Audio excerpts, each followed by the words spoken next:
Squad, back on the video. I'm Recklezz. I'm Chris. You got more of Trump. I ain't gonna speak too much. Make sure you hit the like button, subscribe button. Let's get in the video. As we continue, we are in Cedar Rapids, And good morning. Iowa, with the 45th and possibly 47th President of the United States. Donald Trump is with us.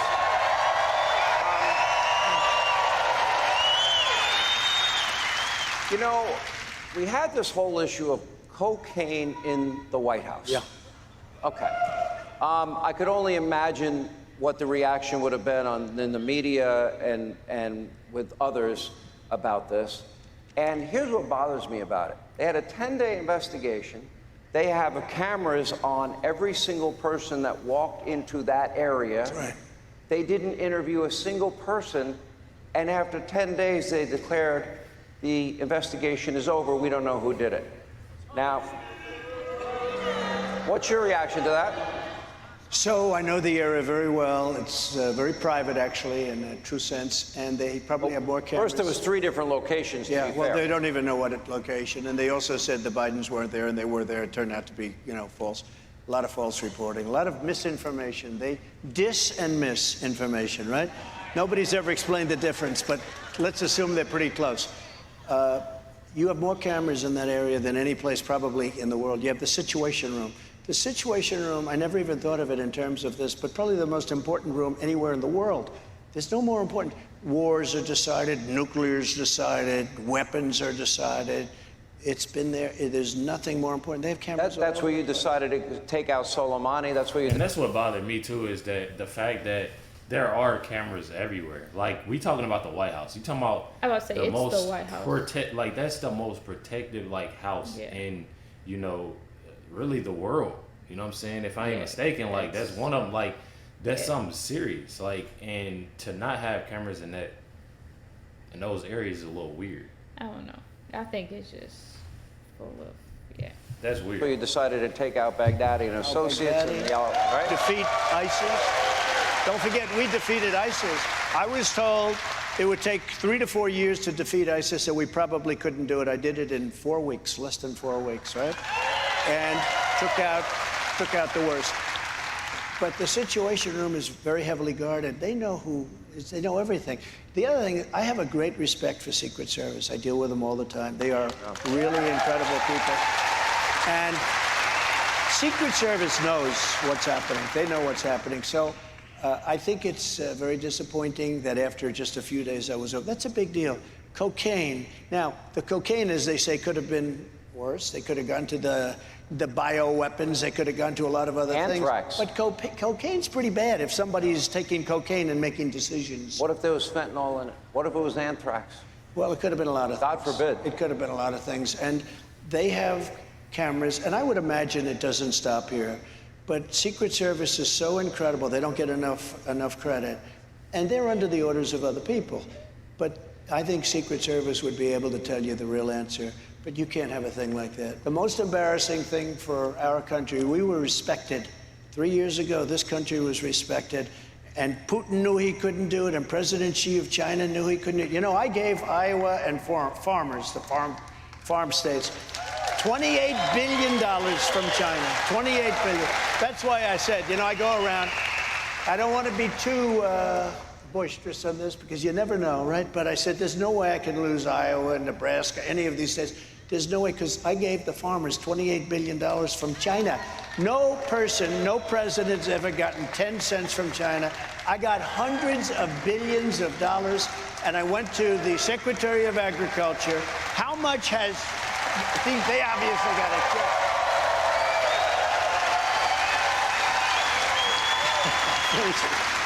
But thank you. I love you too, I will tell you that. But think of President Xi, central casting, brilliant guy. When I say he's brilliant, everyone says, oh, that's terrible. You call it.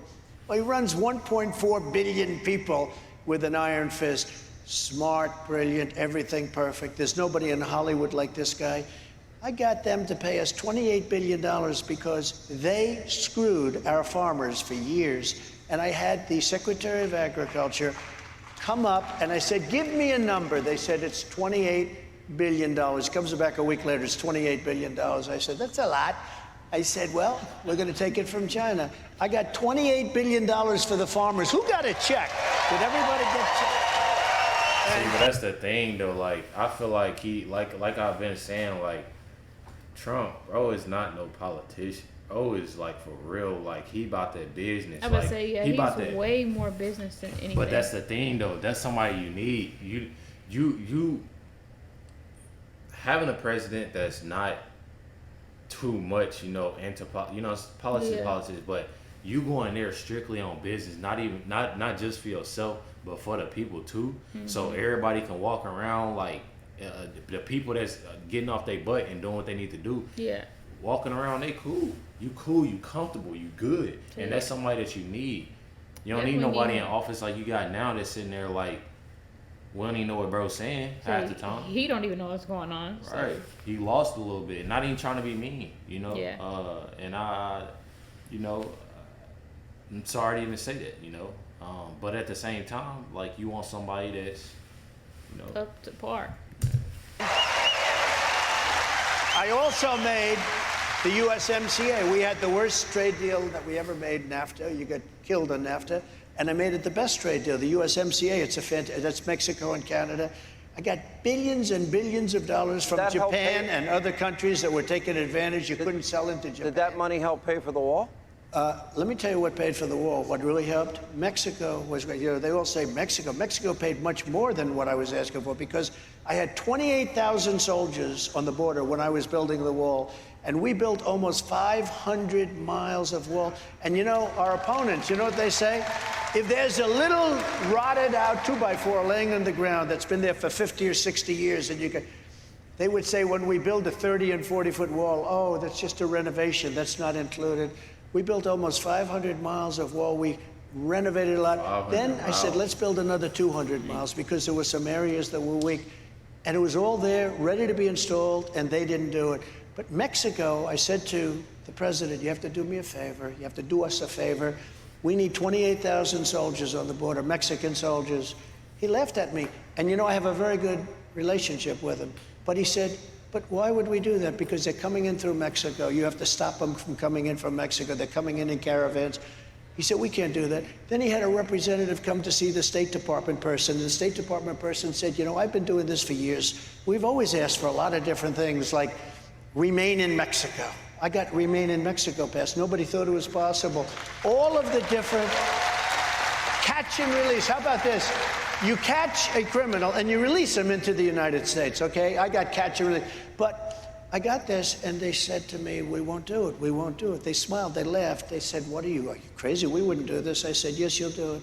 Because if you don't do it, we're going to put a 25% tax on all of your cars coming in from Mexico, and you're going to do it. We're going to take in billions of dollars, and we'll do it ourselves. So Mexico gave us billions of dollars of free soldiers, free of charge. They came back into the room after saying, actually sort of laughing at me, how stupid a question this was. They said, you think we're not going to do that? I said, yes, you will. You'll do that. He said, we're not going to do that. And I said, well, we're putting a tariff on all of your products, including all the cars you install, because, they have 32% of our car business left from Mexico. I said, we're going to put a tariff, 25%. It's going to go higher, but 25%. Take in billions. He said, may I leave the room, please? Yes. He comes back 5 minutes later. We would be honored to give you 28,000. Because but that's the thing. He going in there strictly business, okay? You either going to get this option or you going to get this option. Because either way, I'm going to win with this. So either you're going to give me these soldiers or I'm going to up it. He's not beating around the bush. Nah, that's what you need. You need somebody that's straight, going, you know what I'm saying? Yeah. We in there. See? I don't know why people hate on Trump. Like, I don't see why. I don't see why. So Mexico paid plenty. Let me go back to the China issue. This Saturday, be the first to see And they give me with an Ninja Turtles. That's actually a pretty good time. Whoa. So you're in? Let's go! Only in theaters. You aren't still using Google Chrome or, God forbid, Firefox for a browser, are you? Do you churn your think of all the incidents we had. The Chinese spy balloon that, went from the skies of Alaska down to Idaho, across to Montana, over missile sites, Kansas, Missouri, Kentucky, out the coast, the East Coast. And I look at the communist Chinese now confronting our Navy ships in international waters, confronting our fighter jets in international airspace, on top of intellectual property theft, on top of COVID-19, on top of unfair trade practices, devaluation of the dollar, I believe attempts to eliminate the U.S. dollar as the world's currency. Right. They want to do that. They're working hard on it. That would be a disaster. And now they've aligned with Russia and Iran. And now they're negotiating deals. North Korea. And North Korea. Now they're negotiating deals between the Saudis and the Iranians and the Saudis and the Syrians.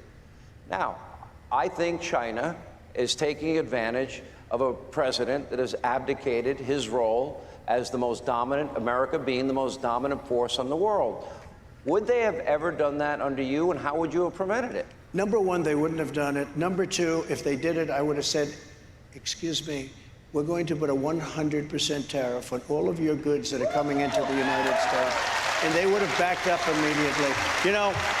I took in hundreds of billions of dollars from China. And as I said, not one president for many presidents ever took in anything. They revered China. I don't know. I also explained, hey, we all love China. Let's love China.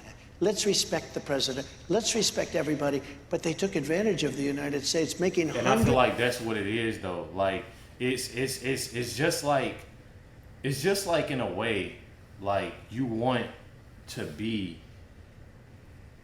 You kind of want to be fair in a way. You want to be fair, but you also want to be that I'm up here type. You know what I'm saying? Like it's like you still want to. Yeah, and I feel like that's what he's saying. Yeah. Taking advantage of the United States. I'm gonna respect you, but we gonna make it right. We gonna figure it out. Hundreds of billions of dollars a year. We built their military because they made so much money. I took in hundreds of billions of dollars from China. Do you think Taiwan is going to get invaded? Well, I think they have no respect for Biden. They have no respect whatsoever for him. It would have never happened. I met with Putin, over Biden. And I said, listen, if you do this, really, really bad things are going to happen to Russia. And I don't want to say because I'm not going to get into that. But I said, really bad things. He said, no, you would never do that. I said, yes, I would. And he said, no, I don't like that. But, maybe he didn't believe it, but he believed it 5% or 10%, that that's all he needed. I said bad things. Said the same thing to President Xi. I had a great relationship with, frankly, both of them. And, having a good relationship with these guys, they're smart, tough, and they have a lot of nuclear weapons. Having a good relationship, I tried to explain this to the fake news, that's a good thing, not a bad thing. There has nobody's been rough on Russia like I have. I'm the one that ended Nord Stream 2. Nord Stream 2 is the big pipeline going into Germany and all over Europe. I ended it. That's the worst thing that any president or anybody has ever done to Russia. I ended their pipeline, and the money that, and Putin said to me, how could you do that? I ended it. And Biden came in and he approved it. I put sanctions in. I gave the Javelins, which are anti-tank busters, I gave the Javelins to Ukraine. When they took out all those tanks, that was from Trump. You know what? Obama, when they say, oh, Trump was good to Russia. I was the worst thing that ever happened. But I still got along with Putin, and he respected me. And I got along with Xi, and he respected our country. They no longer respect our country. Okay. You have said very boldly you could end this Ukrainian-Russia war in 24 hours. Yeah. How? So I know Zelensky very well because he was very honorable with the fake phone call, impeachment hoax #1. They said I made a phone call to him, and I was very threatening. I wasn't at all. I was actually very nice. I was congratulating him on a victory. But when they asked him, they said, were you threatened? He didn't even know what they were talking about. He was very honorable. He could have done grandstand and said, yeah, I felt threatened. He didn't do that. And as you know, I get along very well with Putin. I would tell Putin, got to settle. I would tell Zelensky, you got to settle. I would tell one, you're going to load up with money. I'd tell the other, you're not going to get any money. I would get a settlement in 24 hours. Now, it should have never happened. You have thousands, hundreds of thousands of dead people right now, hundreds of thousands. You have cities that are obliterated. I don't know if you've ever seen the cities after they finish with the rockets. You have cities with no buildings standing. It looks like just a demolition zone. It's so horrible. Sad. And you know, and then they'll say 2 people were hurt. No, hundreds of people and thousands of people were killed. You're going to find out when this whole thing is over that the number of people killed is far greater than they tell you. They're not telling you the truth. Many, many thousands, hundreds of thousands of people are dying. These cities are being obliterated. And basically they say, what's your stance? Are you for Russia or are you for... I'm for one thing very simple. I want to stop people from getting killed, and I'll have it stop fast. Take a break. We'll come back. Up next, we'll talk about the 2024 primary.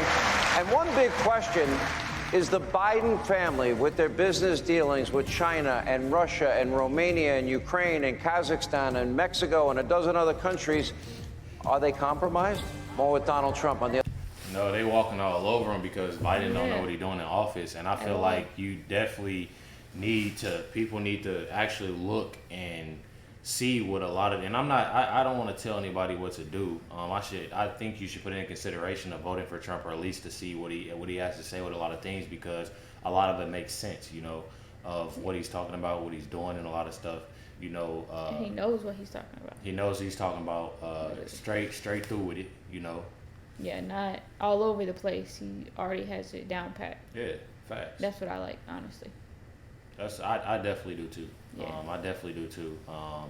Of his goal of what's going on, and him actually, you know, having a relationship with these different people to make, you know, America great, and to have us up instead of having us down. Right now we're down with having Biden in office, and I feel like that's just something that, you know, is.